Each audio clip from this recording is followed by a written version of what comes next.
অভিভাৱক মন্ত্ৰী হিচাপে দায়িত্ব পোৱাৰ পিছত প্ৰথমটো চৰকাৰী কাৰ্যসূচীয়ে মাজুলীত উপস্থিত মন্ত্ৰী যোগেন মহন।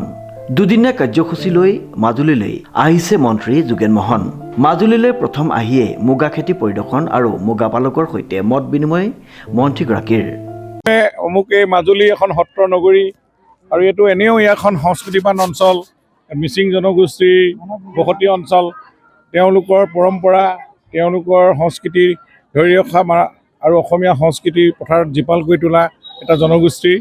আৰু আজি আহিয়ে প্ৰথম ইয়াত মুগা পালকসকলক লগত আমি কথা বতৰা পাতিছোঁ, মুগা খেতি পথাৰো চাইছোঁ ছেৰিকালচাৰ ডিপাৰ্টমেণ্টৰ।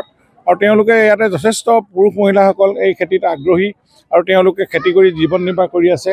আৰু আমাৰ বিধায়ক মাননীয় ভুৱন গামৰ বিধায়ক পুঁজিৰে আজি 50জন এনেকুৱা মুগা পালকক আমি তেওঁলোকক মুগাৰ যিটো সঁচটো চিটটো আমি বিতৰণ কৰিছোঁ আৰু তেওঁলোকক নিজৰ এৰিয়া অনুসৰি তেওঁলোকক দিয়া হৈছে আৰু তেওঁলোকক উৎসাহ দিবৰ কাৰণে এখন আঁচনি মই বিধায়কক ধন্যবাদ জনাইছোঁ। তেখেতে এনেধৰণে ইণ্ডিভিজুৱেল বেনিফিচিয়াৰী স্কিমত ধৰি তেওঁলোকক আমাৰ এই মুগা সঁচ বিতৰণ কৰা হৈছে আৰু তেওঁলোকক আমি জিলা পৰিষদৰ যোগেদি এটা ক্ৰেছ হাউচটো MGNREGA স্কিমত আমি দিব পাৰোঁ।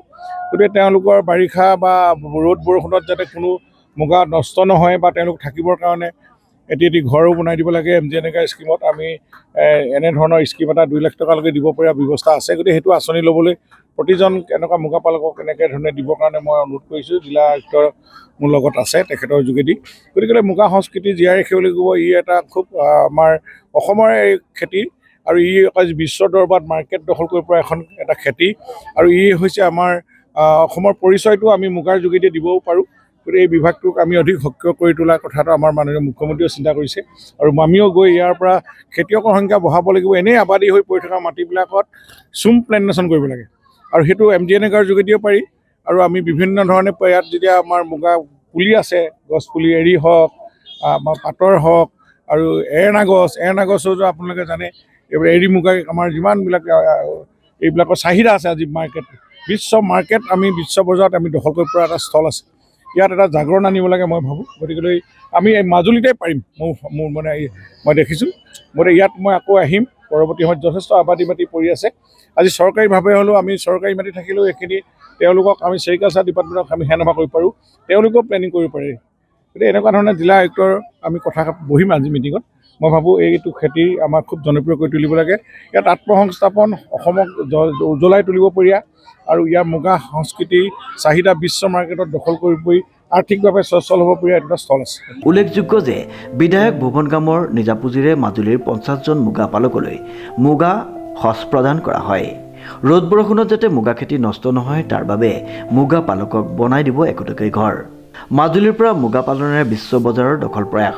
মুগা খেতি কৰি স্বাৱলম্বী হ'ব মাজুলীৰ খেতিয়ক।